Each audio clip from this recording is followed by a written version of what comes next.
Rebirth, unsatisfied desire for existence and sensual pleasures, is the cause of rebirth. Buddhists regard the doctrine of rebirth not as a mere theory but as a verifiable fact. The belief in rebirth forms a fundamental tenet of Buddhism. However, the belief in rebirth is not confined to Buddhist, it is also found in other countries, in other religions, and even among free thinkers. Pythagoras could remember his previous birth. Plato could remember a number of his previous lives. According to Plato, man can be reborn only up to 10 times. Plato also believed in the possibility of rebirth in the animal kingdom. Among the ancient people in Egypt and China, a common belief was that only well-known personalities like emperors and kings have rebirths. A well-known Christian authority named Origen, who lived in 185–254 AD, believed in rebirth. According to him, there is no eternal suffering in a hell. Guarino Bruno, who lived in the 16th century, believed that the soul of every man and animal transmigrates from one being to another. In 1788, a well-known philosopher, Kant, criticized eternal punishment. Kant also believed in the possibility of rebirth in other celestial bodies. Schopenhauer, 1788 to 1860, another great philosopher, said that where the will to live existed, there must be of necessity life. The will to live manifests itself successively in ever new forms. The Buddha explained this will to exist as the craving for existence. It is possible, but not very easy for us to actually verify our past lives. The nature of mind is such that it does not allow most people the recollection of their previous lives. Our minds are overpowered by the 5 hindrances: sensual desire, ill will, sloth, restlessness and doubt. Because of these hindrances, our vision is earth-bound, and hence, we cannot visualize rebirths. Just as a mirror does not reflect an image when it is covered with dirt, so the mind does not allow most people the recollection of previous lives. We cannot see the stars during daytime, not because they are not there in the sky, but because they are outshone by the sunlight. Similarly, we cannot remember our past lives because our mind at present is always overburdened with many thoughts in the present, day-to-day events and mundane circumstances. A consideration of the shortness of our lifespan on earth will help us to reflect on rebirth. If we consider life and its ultimate meaning and goal, and all the varied experience possible for man, we must conclude that in a single life there is not enough time for man to carry out all that is intended by nature, to say nothing about what man himself desires to do. The scale of experience is enormous. There is a vast range of powers latent in man, which we see and can even develop if the opportunity is presented to us. This is especially true today. If special investigation is made, we find ourselves with high aspirations, but with no time to attain them. Meanwhile, the great troop of passions and desires, selfish motives and ambitions, make war within us and with others. These forces pursue each other to the time of our death. All these forces must be tried, conquered, subdued and used. One life is just not enough for all this to say that we must have but one life here with such possibilities put before us and impossible to develop is to make the universe and life a huge and cruel joke. The Buddha doctrine of rebirth should be differentiated from the teachings of transmigration and reincarnation of other religion. Buddhism denies the existence of a permanent, God-created soul or an unchanging entity that transmigrates from one life to another. just as relative identity is made possible by causal continuity, without a self or soul, so death can issue in rebirth without a transmigrating soul. In a single life, each thought moment flashes in and out of being,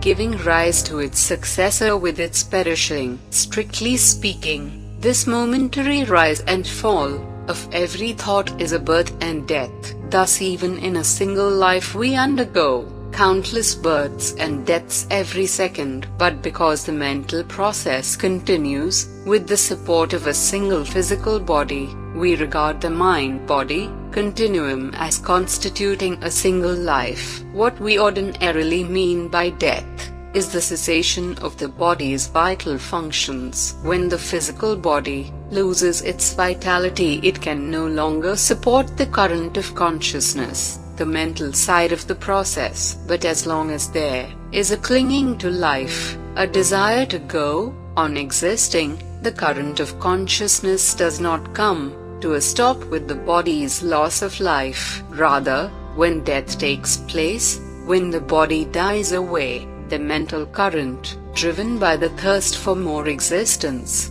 will spring up again with the support of a new physical body, one which has just come into being through the meeting of sperm and egg. Thus, rebirth takes place immediately after death. The stream of memory may be interrupted and the sense of identity transferred to the new situation, but the entire accumulation of experience and disposition has been transmitted to the newborn being, and the cycle of becoming begins to revolve, for still another term for Buddhism. Therefore, death does not spell either the entrance to eternal life or complete annihilation. It is, rather, the portal to a new rebirth which will be followed by more growth, decay, and then till another death. At the last moment, no renewed physical functioning occurs in a dying man's mind. This is just like a motorist releasing the accelerator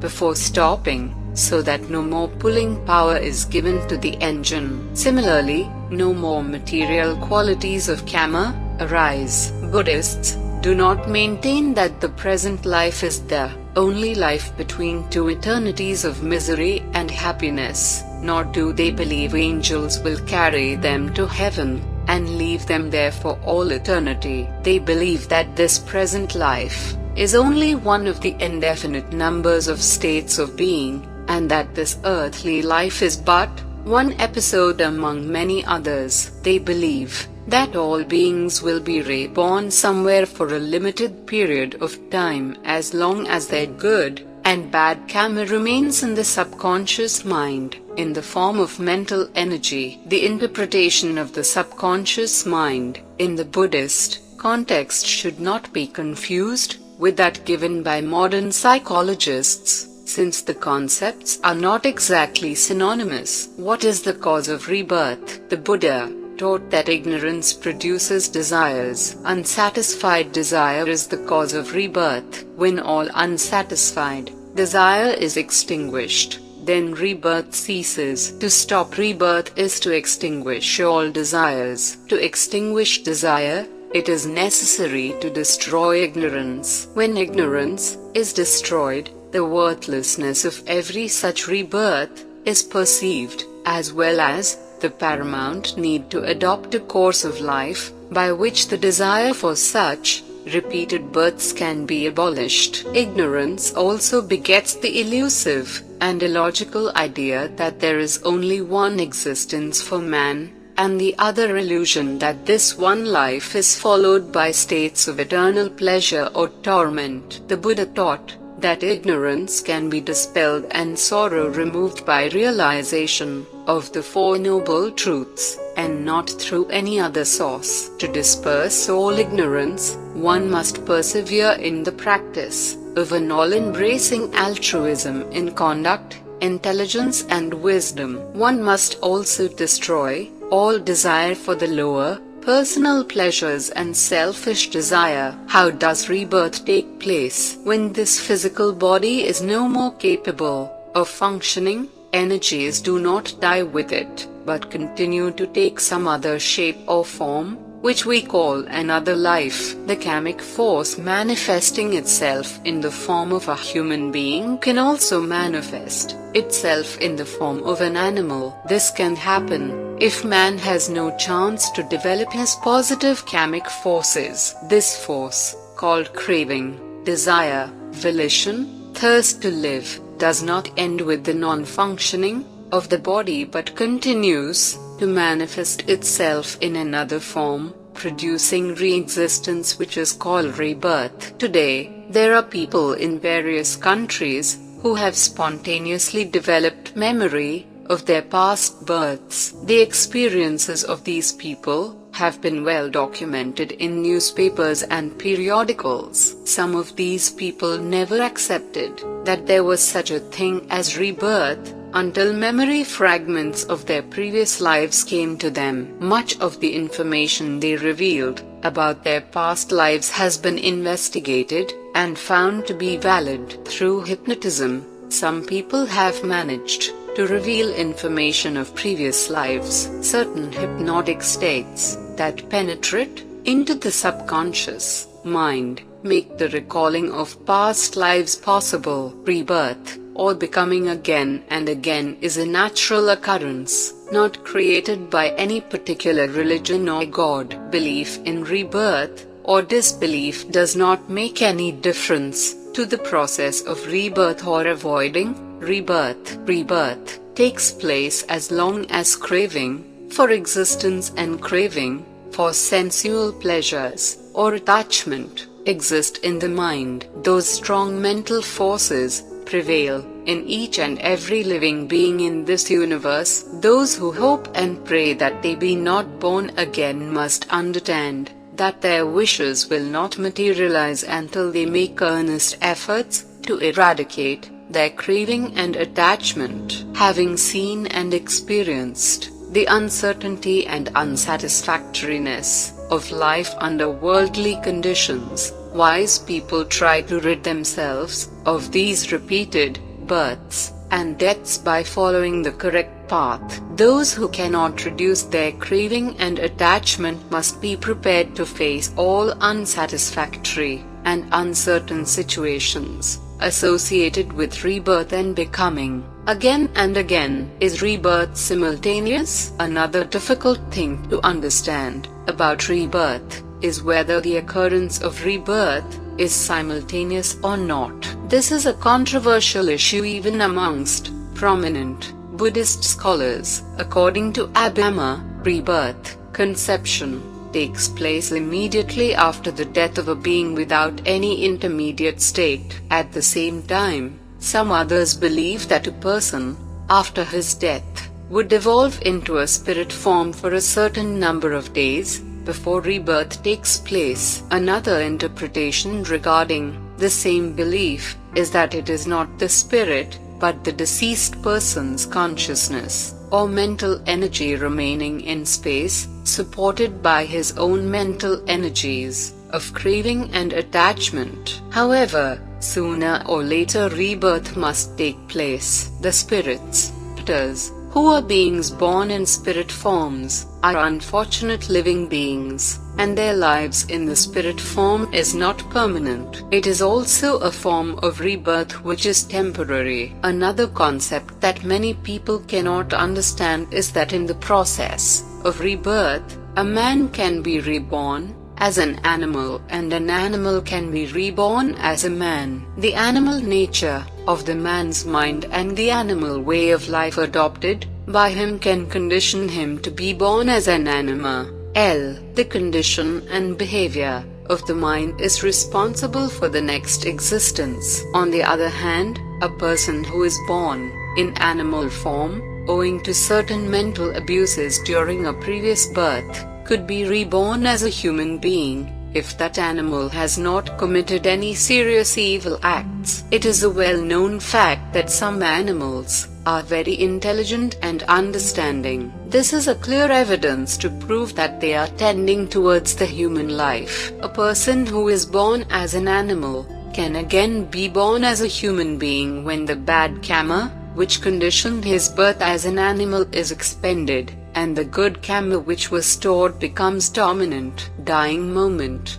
In the dying man's consciousness, there are three of consciousness: Vijnana, functioning at the moment of death; rebirth, linking consciousness; Patisandhisitta, the current of passive consciousness or the current of life continuum; Bhavanga, and consciousness disconnecting the present life; Kutisita, at the last moment of a man's present life; the Patisandhisitta, or rebirth, linking consciousness, arises, having the three signs as its objects. The Patisandhisitta remains in the course of cognition for 5 faint thought moments, Jhana, and then sinks down into Bhavanga. At the end of Bhavanga, the Kutisita arises, disconnecting the present life, and sinks down into Bhavanga. At this very moment comes the end of the present life. At the end of that Bhavanga,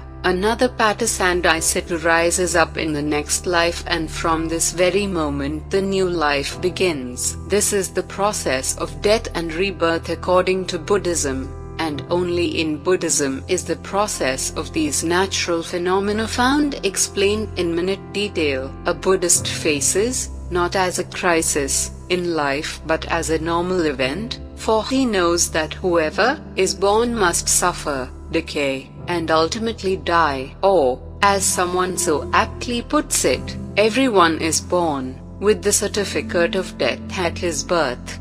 If we could all look at death such an intelligent and rational way, we would not cling to life so tenaciously.